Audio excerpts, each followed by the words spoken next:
और 2047 विकसित भारत के लक्ष्य को प्राप्त करने के लिए ये महत्वपूर्ण 25 वर्ष का दौर आरंभ हो रहा है और ये दूसरे क्वार्टर का, इस शताब्दी की दूसरे क्वार्टर का ये पहला बजट आ रहा है और वित्त मंत्री निर्मला जी देश की पहली वित्त मंत्री ऐसी है, ये free trade for ambitious Bharat है,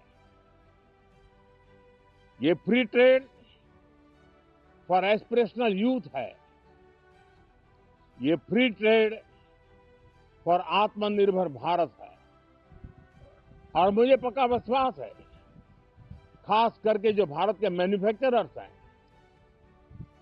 वे इस अवसर को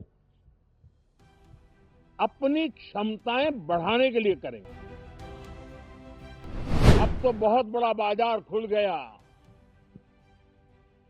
अब बहुत सस्ते में हमारा माल पहुंच जाएगा। इतने भाव से वो बैठे न रहे, ये एक अवसर है और इस अवसर का सबसे पहला मंत्र ये होता है कि हम क्वालिटी पर बल दें। नमस्कार साथियों,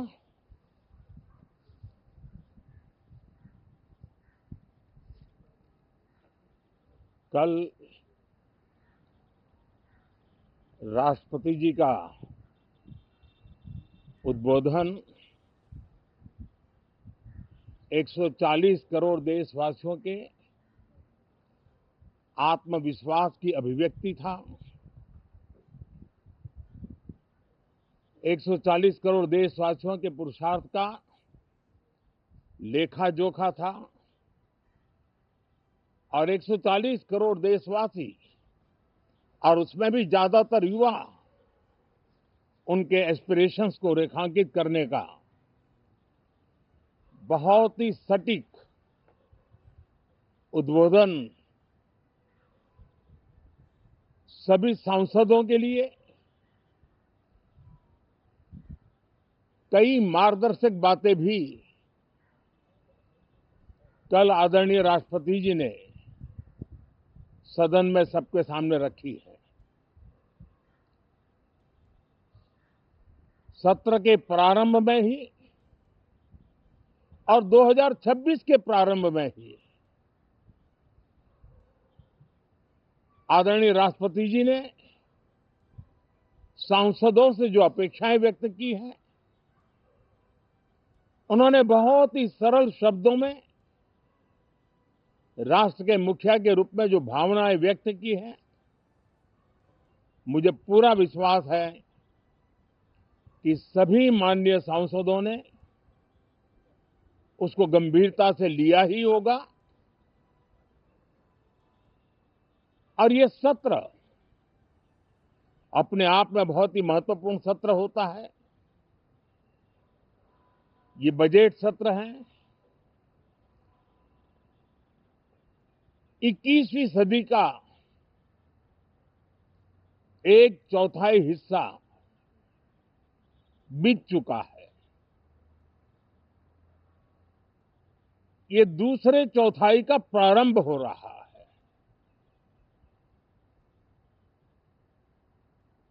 और 2047 विकसित भारत के लक्ष्य को प्राप्त करने के लिए के रूप में भारत के संसदीय इतिहास में रजिस्टर हो रहा है। साथियों, ये 20 वर्ष का प्रारंभ बहुत ही पॉजिटिव नोट के साथ शुरू हुआ है। आत्मविश्वास भरा हिंदुस्तान आज विश्व के लिए आशा की किरण भी बना है, आकर्षण का केंद्र भी बना है। इस क्वार्टर के प्रारंभ में ही भारत और यूरोपियन यूनियन का फ्री ट्रेड एग्रीमेंट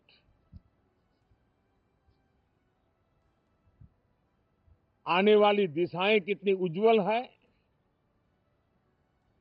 भारत के युवाओं का भविष्य कितना उज्जवल है, उसकी एक झलक है। ये free trade for ambitious Bharat है। ये free trade for aspirational youth है। ये फ्री ट्रेड फॉर आत्मनिर्भर भारत है। और मुझे पक्का विश्वास है, खास करके जो भारत के मैन्युफैक्चरर्स हैं, वे इस अवसर को अपनी क्षमताएं बढ़ाने के लिए करेंगे। और मैं सभी प्रकार के उत्पादकों से यही कहूंगा कि जब भारत यूरोपियन यूनियन के बीच मदर ऑफ ऑल डील्स जिसको कहते हैं, वैसा समझौता हुआ है, तब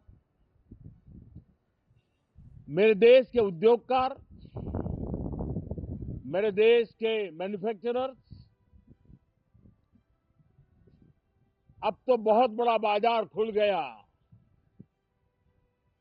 अब बहुत सस्ते में हमारा माल पहुंच जाएगा, इतने भाव से वो बैठे न रहे। ये एक अवसर है और इस अवसर का सबसे पहला मंत्र ये होता है कि हम क्वालिटी पर बल दें। हम अब जब बाजार खुल गया है तो उत्तम से उत्तम क्वालिटी लेकर के बाजार में जाएं। और अगर उत्तम से उत्तम क्वालिटी लेकर के जाते हैं तो हम यूरोपियन यूनियन के 27 देशों के खरीदारों के पैसे ही कमाते इतना नहीं, क्वालिटी के कारण से हम उनका दिल जीत लेते हैं और वो लंबे अरसे तक प्रभाव रहता है, उसका दशकों तक उसका प्रभाव रहता है। कंपनियों का ब्रांड देश के ब्रांड के साथ नए गौरव को प्रस्थापित कर देता है। और इसलिए 27 देशों के साथ हुआ ये समझौता हमारे देश के मछुआरे, हमारे देश के किसान, हमारे देश के युवान, सर्विस सेक्टर में जो लोग विश्व में अलग अलग जगह पे जाने के उत्सुक हैं, उनके लिए बहुत बड़े अवसर लेकर के आ रहा है। और मुझे पक्का विश्वास है, एक प्रकार से कॉन्फिडेंट, कॉम्पिटिटिव और प्रोडक्टिव भारत की दिशा में ये बहुत बड़ा कदम है। साथियों, देश का ध्यान बजट की तरफ होना बहुत स्वाभाविक है, लेकिन इस सरकार की ये पहचान रही है, रिफॉर्म, परफॉर्म एंड ट्रांसफॉर्म। और अब तो हम रिफॉर्म एक्सप्रेस पर चल पड़े हैं, बहुत तेजी से चल पड़े हैं। और मैं संसद के भी सभी साथियों का आभार व्यक्त करता हूं कि इस रिफॉर्म एक्सप्रेस को गति देने में वे भी अपनी सकारात्मक शक्ति को लगा रहे हैं और उसके कारण रिफॉर्म एक्सप्रेस को भी लगातार गति मिल रही है। देश लॉन्ग टर्म पेंडिंग प्रॉब्लम्स अब उससे निकल करके लॉन्ग टर्म सॉल्यूशंस के मार्ग पर मजबूती के साथ कदम रख रहा है। और जब लॉन्ग टर्म सॉल्यूशंस होते हैं तब प्रेडिक्टेबिलिटी होती है, जो विश्व में एक भरोसा पैदा करती है। हमारे हर निर्णय में राष्ट्र की प्रगति ये हमारा लक्ष्य है, लेकिन हमारे सारे निर्णय ह्यूमन सेंट्रिक है। हमारी भूमिका, हमारी योजनाएं ह्यूमन सेंट्रिक है।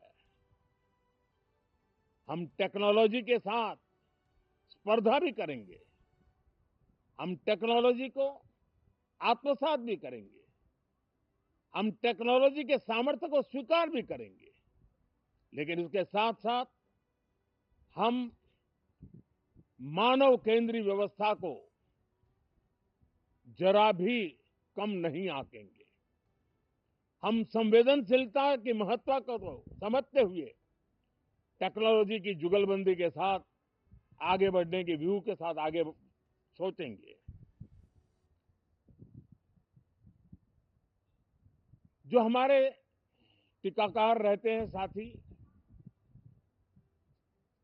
हमारे प्रति पसंद नापसंद का रवैया रहता है और लोकतंत्र में बहुत स्वाभाविक है, लेकिन एक बात हर कोई कहता है कि सरकार ने लास्ट माइल डिलीवरी पर बल दिया है। योजना फाइलों तक नहीं, लाइव तक पहुंचाने का प्रयास रहता है और यही